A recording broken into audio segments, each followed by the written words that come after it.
Look at this dude. Whoosh, me and everybody, welcome back to another video. Hey man, if you haven't already, then so make sure you are subscribed to the channel, smash the like button, click that bell while you're at it so you can be a part of the Post Noti gang family, best family on YouTube. That's no cap, hands down. Hey man, we are here for Ray William Johnson. He's a real psychopath. We're gonna do less talking, more reacting. Let's dive right into this video. Let go. So this college student becomes so obsessed with studying crime, he ends up committing some pretty horrible crimes himself. Now the guy's name is Brian, and Brian's around 26 when this starts, and he's living in Pennsylvania, and bro is straight up obsessed with criminology and serial killers and murder. So much so that he's even getting a master's degree in criminal justice. And one day in 2020... Damn, what kind of fetish does this dude have, bruh? He takes a class at his university where his professor assigns this research paper, and he's supposed to write about how to handle a real-life crime scene as an investigator. And so Brian writes a 12-page essay about a fictional case where a woman was found. Man, I can't ever do some like that's just me. After I graduated high school, I was done. I'm tired of writing papers. No, 12 pages, bro. Bro. I'm sorry. Unalived in a trailer park after being stabbed to death with a knife. This is the actual essay he wrote here. And he's describing the details as he writes this paper. He talks about the kind of equipment crime scene investigators would have to wear in order to avoid leaving DNA and prints at the scene and stuff like that. Bro seems to know a lot about investigating crime scenes. And thanks to doing all that research in these classes he's taking, at some point Brian apparently gets some big ideas. He now thinks he knows exactly how to pull off the perfect murder and get away with it. Well, the fact that this story is out, we all know he got caught. So, it wasn't perfect. Now, eventually, Brian graduates from his master's criminology program, but that's not enough murder education for him. He wants to get his PhD, and he finds a criminology program on the other side of the country, and so he moves from Pennsylvania all the way over to Washington, and he starts going to school there.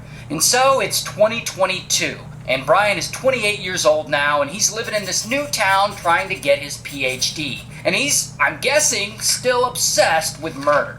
Now, Brian is... There are a lot of people that's like that, though. When it comes to like serial killers and stuff like that, but most of the time they're not trying to be a serial killer. They just have a really, like, I guess just a high interest in it, in regards of the mind of a serial killer, because a lot of the time serial killers, bro, they're not mentally there, bro, you feel me? So is also a vegan, which unfortunately for him, vegan food is a little hard to find where he now lives. And so he starts going to a vegan food restaurant, which is technically in a different state, but only about 15 minutes away across state lines. Here's a picture of that restaurant. And this is likely where he sees this woman. Her name's Madison. And Madison's 21 and she works at the restaurant, and she's also a student at the University of Idaho nearby. Now, there's no evidence that Brian ever talks to her. However, it seems like he keeps thinking about her a lot, like an unhealthy amount. Because, like, a social media account with Brian's name likes a lot of... Don't tell me that she is the first victim that he kills, bro. That's crazy. ...of Madison's pictures on Instagram. Later that summer, Brian's cell phone starts connecting with cell towers around where Madison lives. Surveillance videos from neighbors and businesses show Brian's car in the area a lot. And so evidence is suggesting that he might be stalking her. And his interest in her goes on for months. Then, one night, I guess he... There's some real creeps in this world, bro. On some real bruh. Decides he's gonna do it. He's finally gonna do the unthinkable. And so Madison is at her house that she rents, and this house is 3 stories. I guess her and a handful of college students live there. And it's around 4 a.m., so most of the house is asleep. And Brian sets his plan into motion.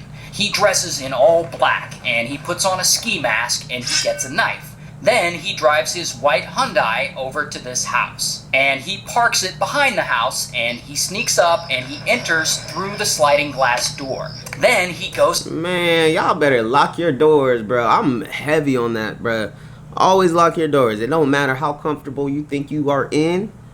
Always lock them doors, bruh. Up the stairs and to the 3rd floor, straight for Madison's room. I guess he knows which one is hers, probably because he's been watching her for a while. So he enters the bedroom, and Madison is asleep.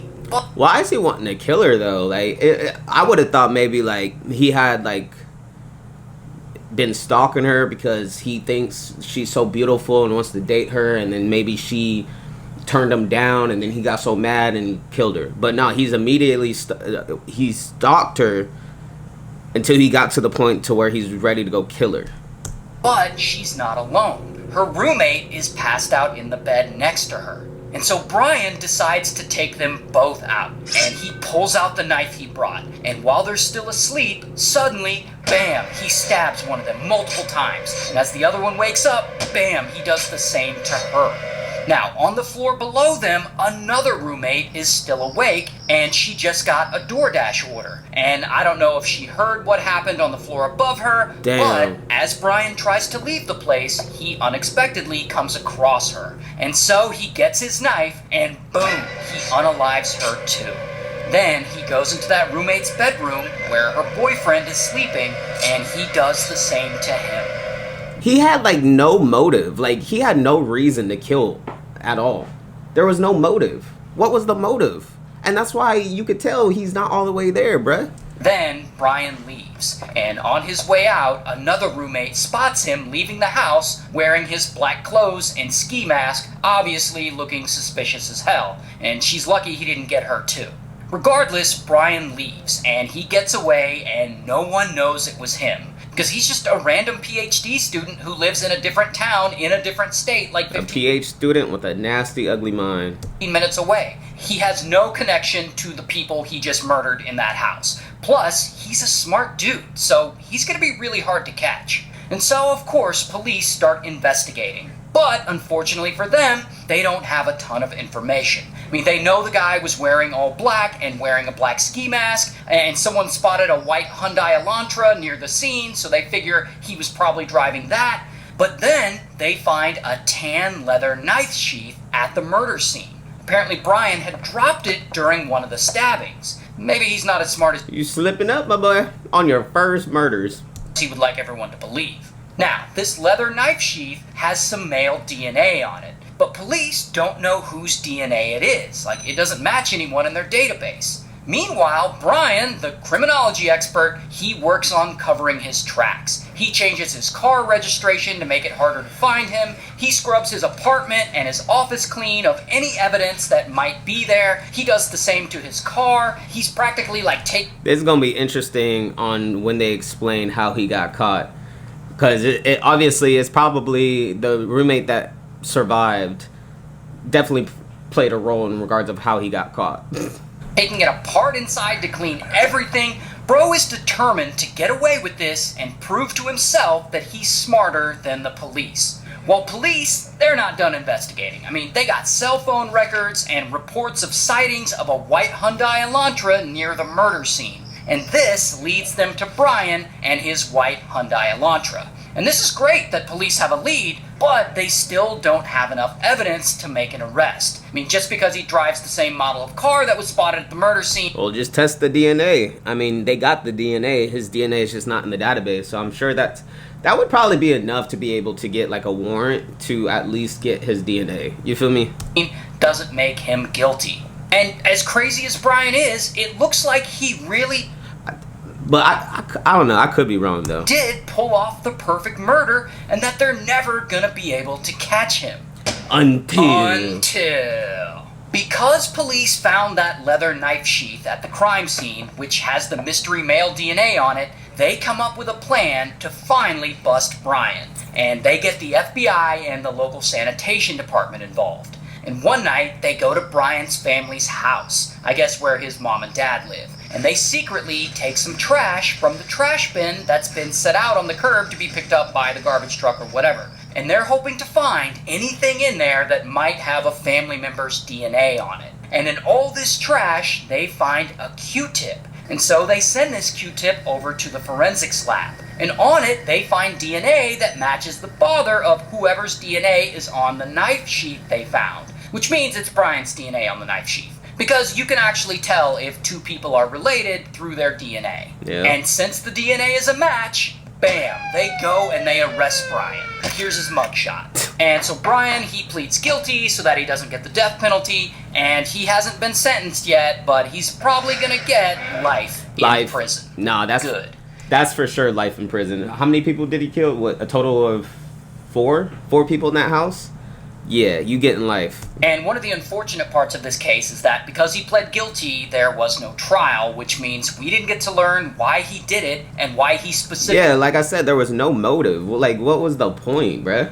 ...chose these 4 victims. I mean, him trying to plan the perfect murder because he's obsessed with crime, that's probably true in my opinion, but we actually don't know for sure. That's crazy, man. I ain't gonna lie. Like I said, people that have that type of mindset, they're not mentally well, bruh. And you would never know. Because he was just a regular PH student. You feel me? And he looked normal. He didn't look crazy or anything like that. So it's just interesting, man. But anyways, if you guys made it to the end, I do greatly appreciate it. Smash the like button. Click that bell. Leave a comment. Till next time, I'm going to see y'all next time. I'm out.